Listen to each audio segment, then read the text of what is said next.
Isang pinagpalang araw sa ating lahat. So, ngayong araw is August 8, 2024. So, ngayon is ipagpapatuloy lang natin yung ating nasimulang series ng ating devotion.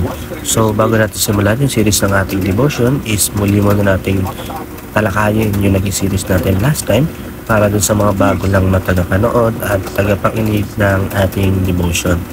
So, yung series na natin last time is Essential of the Historic Faith.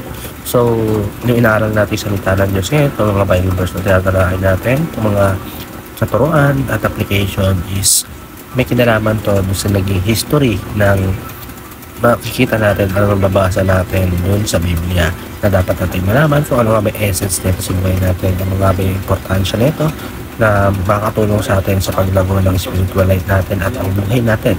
So, ayun, napaka-importante yun. So, yung series na kayo natin yung araw naman is Anatomy of Sins and Temptation. So, anatomy. Parang ito yung, for example lang natin is yung isda. Di ba? Pag kumakain tayo ng isda, napakatinig nun. Siyempre, kailangan himay-himay natin to para matanggal yung mga tinik at di tayo masugatan ng tinik or may bumara sa atin yung tinik. Excuse me po. So, ayun.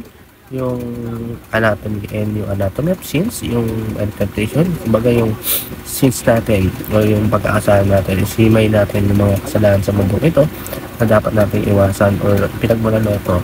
Yan yung mga kasalanan noon na dapat natin iwasan na ngayon para hindi natin magawa.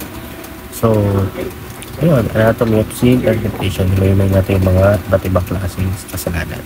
So, yung Bible verse na lang natin yung araw is 1 Corinthians chapter 10 verse 12 to 13. So, sabi dito, in Tagalog, kaya't ang akalang siya'y nakatayo ay mag-ingat na baka siya'y mabuwal. Walang tuksong dumating sa inyo na hindi karaniwan sa tao.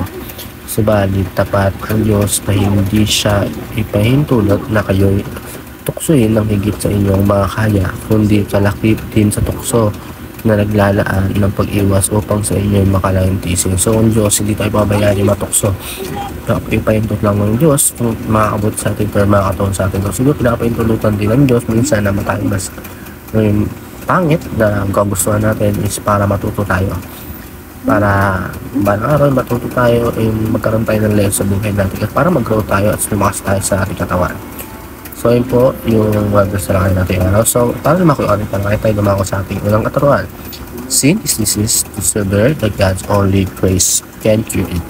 So, ang sin o yung mga kasalanan is disease yan. Talagang simula nung si Eva, Eve at si Adan, is nagkaroon ng kasalanan yung kinain nila yung hinudyok sa kanya ng demonyo na putas ng kasalanan is nahawa na or namahala natin yung kasalanan niya, naging disease na.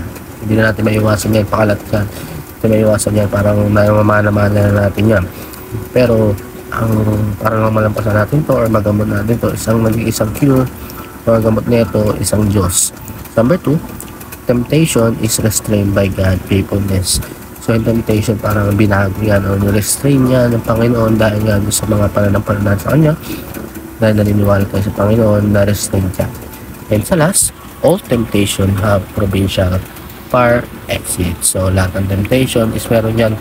Meron lang, alamin lang natin kung kung paano natin ito mas lalampasan o may iwasan natin ito. Kaya kailangan manalig na tayo at mayampala tayo sa Diyos para malampasan natin ito. So, ayun lang po ba sa araw na parang natutunan tayo sa pakinig at panood. God bless.